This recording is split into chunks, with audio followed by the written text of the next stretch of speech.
Hey guys, how's it going? Crane here. Today I want to give you guys a sponsored Minion Masters video. Minion Masters is a Steam game right now. It's an early access. It's a game where you have a hero on your side, your opponent has a hero on their side, and basically you force minions and all these kind of weird creatures to attack, battle over, and eventually kill your opponent. Simple enough, but it has many game modes, many features, a wonderful sense of balance, fluidity, and better than any other game of its kind that I have seen, kind of the flow of things, the flow of understanding. There's an announcer that just kind of tells you what's going on.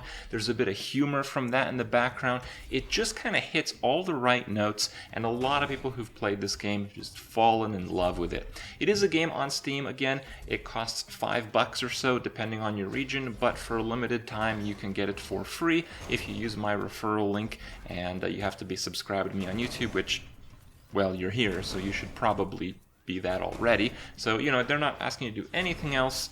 You just get the game for free, do the little link thing, and you're going to have yourselves a good time. I think it is a pretty free-to-play friendly game from what I've seen. The sense of adventure is awesome, and more importantly, I think there is some long-term value to learning this game. Let me just show you guys here real quick.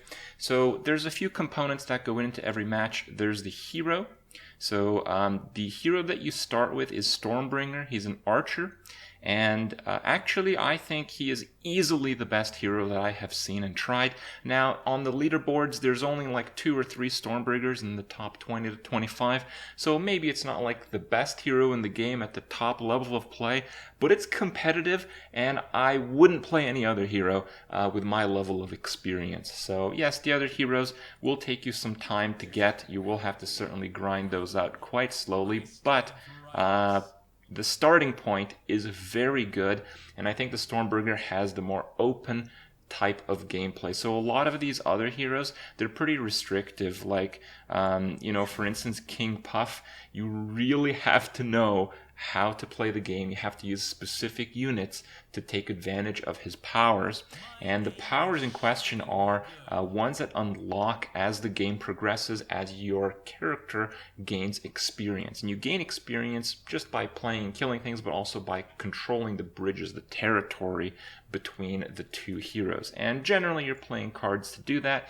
This is my deck here. I have a heavy focus on ranged guys because my hero's second ability gained through XP gives a range bonus. So I have crossbow dudes, fairly cheap, and I'll show you guys why they're there. This is a 2v2 deck, by the way, and your 2v2 deck is going to be a little bit different than your 1v1 decks, but maybe not that different.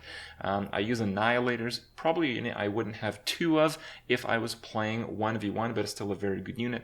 Divine Warrior, again, I'm not sure I'd use Divine Warrior in 1v1, but in 2v2, Divine Warrior is ridiculous. So just to show you guys the design behind some of these cards and why people fall in love with this game, there's just so much stuff going on. So Divine Warrior is just a regular warrior, and a warrior is actually a very good unit. It's a card you actually start with. Very high health, very respectable damage. The solid tank unit for 3, very low cost. Divine Warrior is that exact card, but it's immune to damage for 8 seconds. So if you're getting really rushed down, you can just drop the Divine Warrior, and it is literally the ultimate tank. So, there's like different levels of mechanics in this game. And, typically in games like this one, usually you have like one unit that counters one other unit, and it's kind of a hit and miss on where it lands because you might not have the counter unit to what your opponent's playing, and it's a bit disruptive to gameplay. In this game there is certainly a metagame between units, but it is a metagame. It's not one unit counters another unit.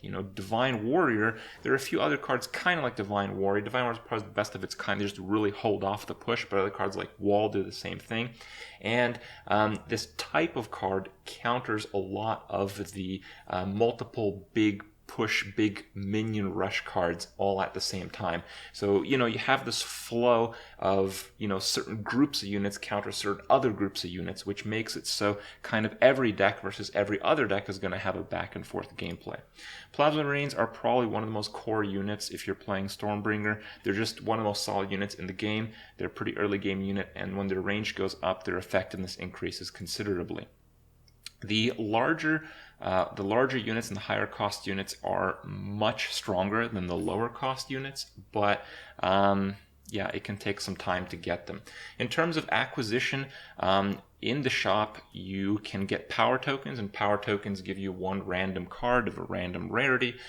You can get them using these rubies. You can pay for rubies, or you can get them with gold. The amount of gold I was getting was substantial. I was using gold, I thought, quite a lot in adventure mode.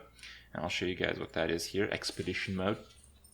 So in expedition mode, you have a map, and the map has different things, like the green thing powers your character up in this expedition. These tokens, you need like 10 of those, and you can fight guys on the map. There's chests. These chests often have cards, sometimes gold, and I've been using gold to replenish the supplies, which are used for movement. I usually buy 1, 2, or 3. The cost goes up by 50 each time you buy a supply pack to move, but you also get supplies by just playing. So the flow of gameplay is you play a little bit of expedition mode, you get a few extra cards, you get some extra gold, and even though I was using these refreshes 3 or 4 times a day, which I thought was a lot, yesterday I realized I had 30,000 gold after only playing for like 5 or 6 hours. So the amount of tokens that you just, acquire by just playing is pretty high, and I don't think you'll have a problem making effective decks, as the starting point, what you start with, is really a very good set. I just want to show you guys kind of the strategy that I've learned before I drop you guys into some of my more memorable moments. In the challenges, just I've already done these. These are obviously very easy, but just a few things that I've learned to give you guys a little bit of a head start. So as a match starts, you get your side there, opponent's side there. Things like these are customizable. You can choose different heroes. So my hero is the archer. His attack range is there, but he has a ranged attack range. It's pretty nice. So here, I want to try to get these bridges. Right now my opponent has the bridges, and you can see he's getting experience. So it's pretty important. It's okay to take some damage. It's not a big deal. But it's important to get these bridges and get some experience. Man, I was hoping that would nuke those with AoE. I do want to take this over, so I'm just going to play a weak unit there. Weak units, like I mentioned, low-cost units, that is, are really weak compared to their high-cost counterparts, but where they excel is they excel in controlling the bridges, and controlling the bridges give you experience. You can see I just leveled up. I just got my first ability here, and this gives me global attack range. So my range of my archer is no longer this, it's the whole thing, and that is a really big deal, in fact. So here I think I can just use Divine Warrior. It's a little bit of a waste, but they'll lock onto Divine Warrior, and Divine Warrior will slay all of those while it's still we don't want to do that. We want to do crossbow dudes. We only want one crossbow over there to take the bridge. This is why low-cost units are very impactful. You get control over the bridges, and I can use the other one to control the other bridge or help out with killing this statue. So the statue, it doesn't attack units, it just goes for the hero kill immediately. It can be pretty dangerous in that case. And in fact, since I was sitting on 10, I'm just going to drop a statue, and I'm going to support it with a bunch of ranged units behind. The statue is a little bit slow, but the ranged units are going to stop from time to time to deal with the minions along the way, so you'll probably get there around the same time. Now, some of the heroes, although these two both have ranged attacks that defend themselves, some only have air attacks, some have like very powerful multi-hit attacks with very weak single target attacks, some can only do melee, so those heroes, although they have sometimes very powerful abilities, they might be particularly weak against ranged units. So there's a lot of play, counterplay, and overall it's just such a smooth game. When you first start playing this game, it drops you, the tutorial is basically, oh hey, you're part of this tournament, and there's all these guys, and the first few that you play against, obviously, they really suck, and yeah, it's easy to beat those. As you climb up, you learn more of the mechanics in the game. It just feels really good. This game feels really good to play, and that's why I think you guys should check it out. And we'll win this pretty quickly. He's got like 200 health. We can just stun him. You can stun the hero there, so he doesn't counter attack, and that's gonna be it. So that's the game, guys. I hope you guys check it out. They are updating it constantly. The 2v2 mode is new. There is a new barbarian unit that kind of inspired from yours truly. He is extremely powerful for his cost, but when he hits half health, he starts crying, does not attack, and taunts everything around him, which might be good, but is generally not so good because he's not very tanky at that point. So that guy, you can encounter him in Expedition mode. Expedition mode is pretty new. Looks like there's a lot of great things coming up for this game, and why don't you guys have a look and see if you like it. Hope you guys enjoy the clips to come, and I'll see you guys tomorrow.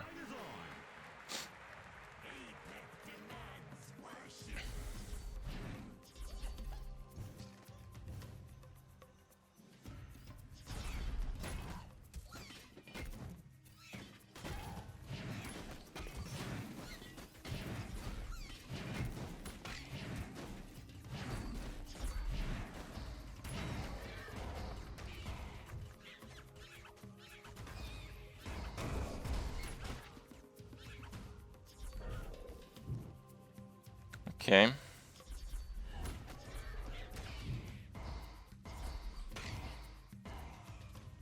Are those gonna get in range? No, they're not.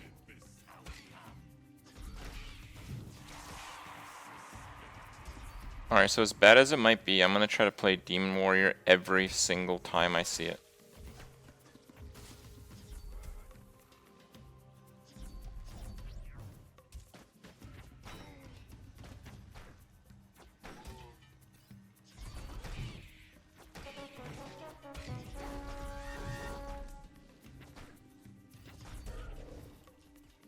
Oh no, my puff!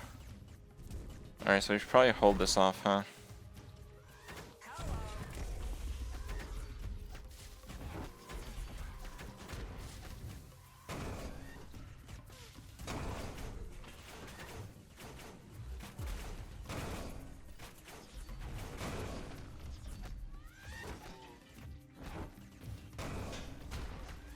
So he doesn't actually take damage. He's just like a unit kind of for free there.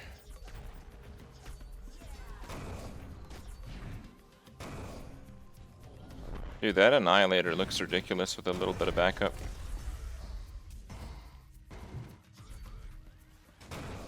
Wow.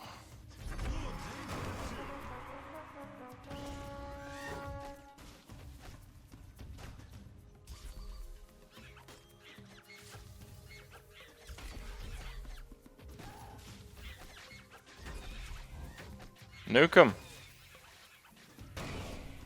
Yes. Puff it.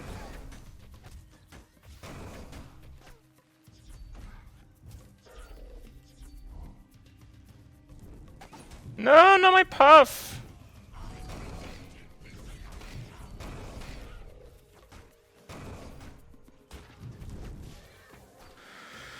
Okay.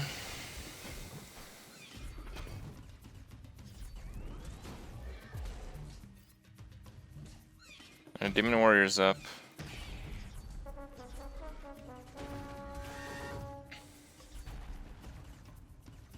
I like this guy's walling back.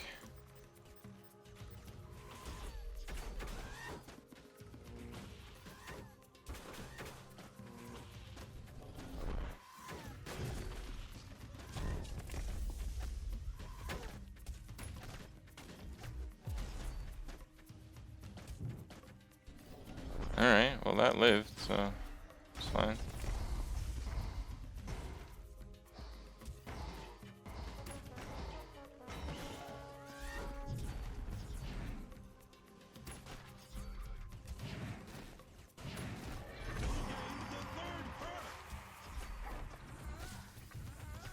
Have the Demon Warriors done anything at all?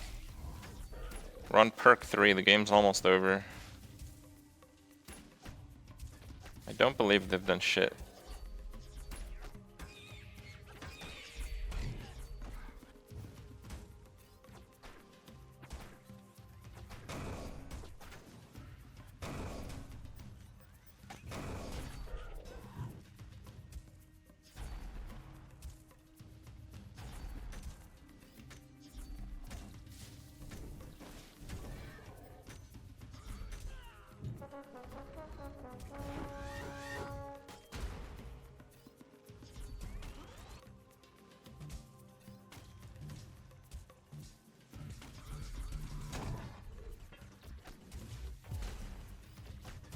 think my teammate has played some really good stuff. And they keep whiffing their board clears really hard. Well, the Demon Warrior made it. Doesn't even seem that good, but alright, it's clocking some damage.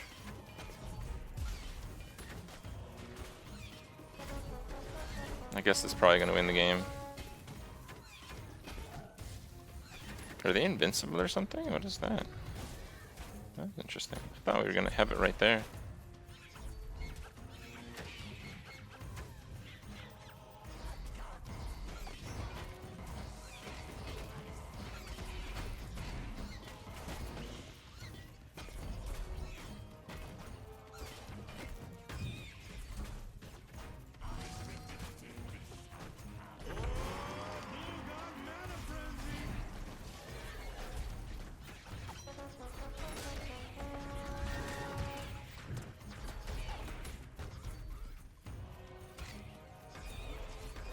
Demon Warrior. Demon Warrior, alright, we got another one. Alright. So, that's the best Demon Warrior I've ever seen. Was that worth it? Because I think it was not.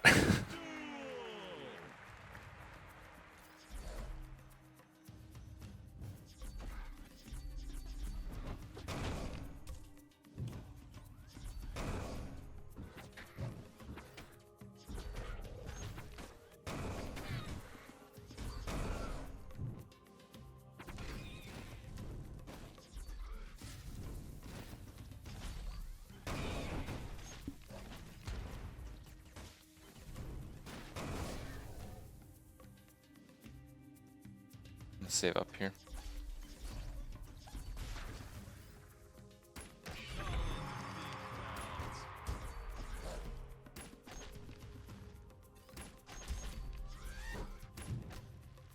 I don't want that to tank.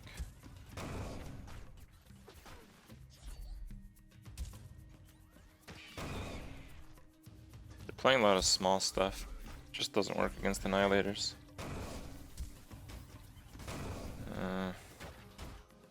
Yeah, that's really good there.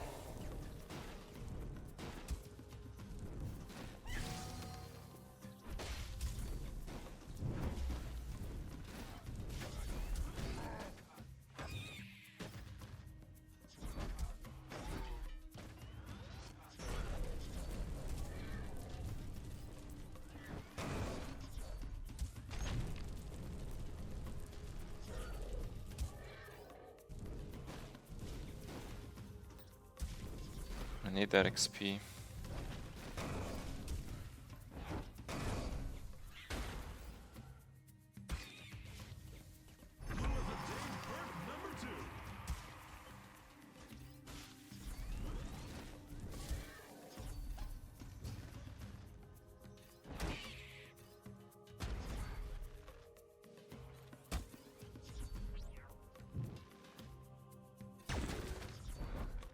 Oh, it's quite some range.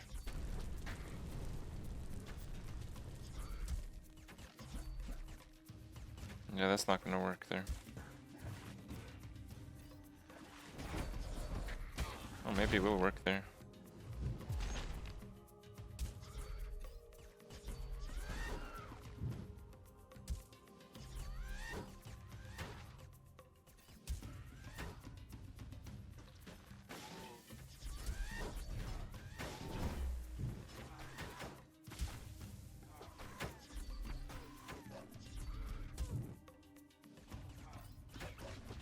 Annihilator should take care of that easy. I don't even need it.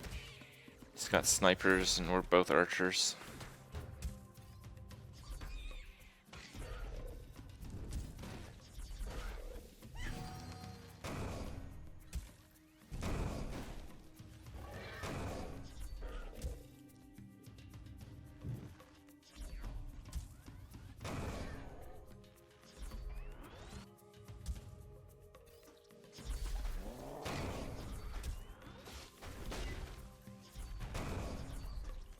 So they're going immune here.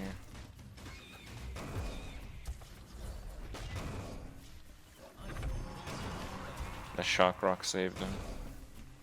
I think we're gonna win with this push here. Oh, not quite. Not too far off though. We did a ton of damage. Got a ton of XP. We got the double attack speed going on now.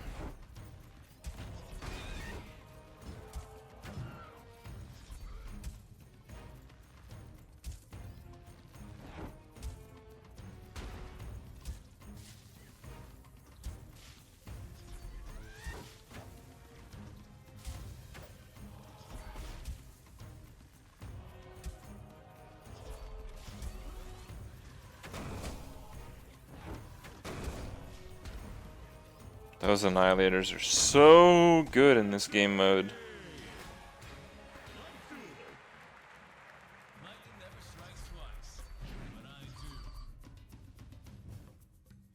Interesting.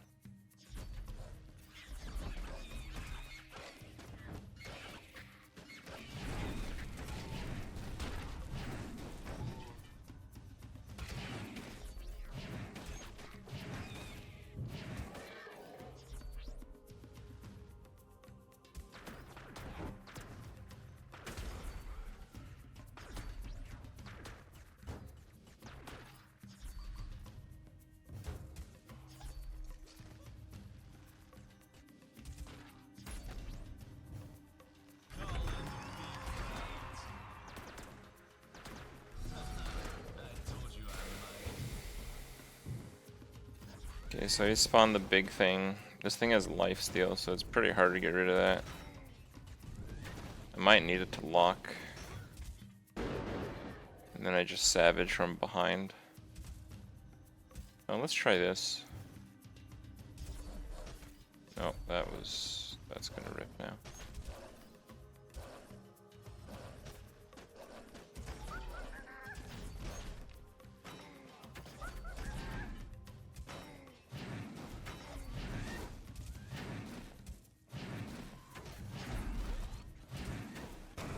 Why are those still red?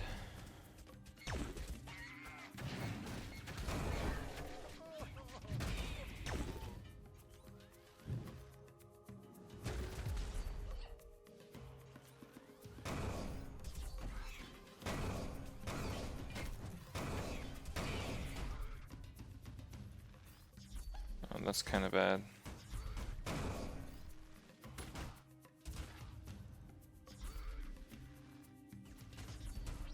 Well, if we hold the XP things, we can do okay.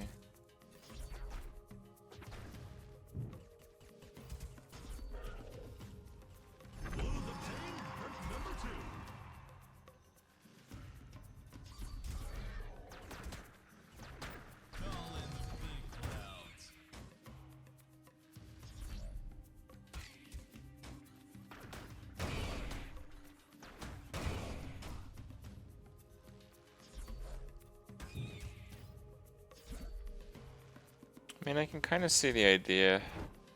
The one mana scrats are just kind of like harass.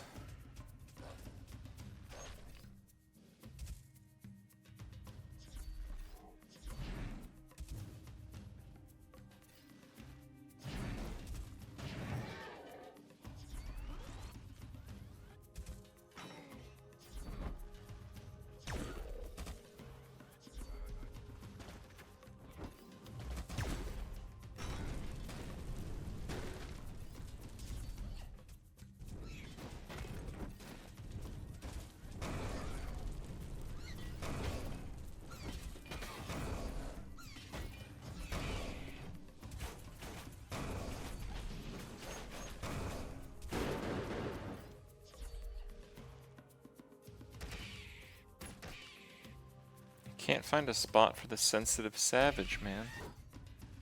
Okay, I found one.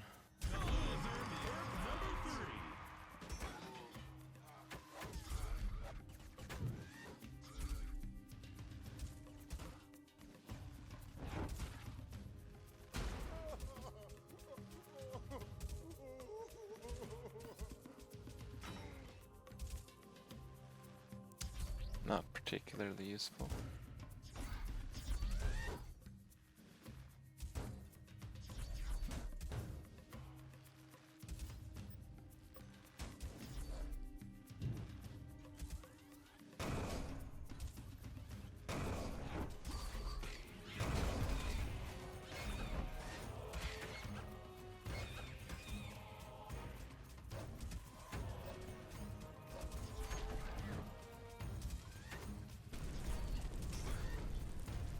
Scott needs a tank. He's not a tank.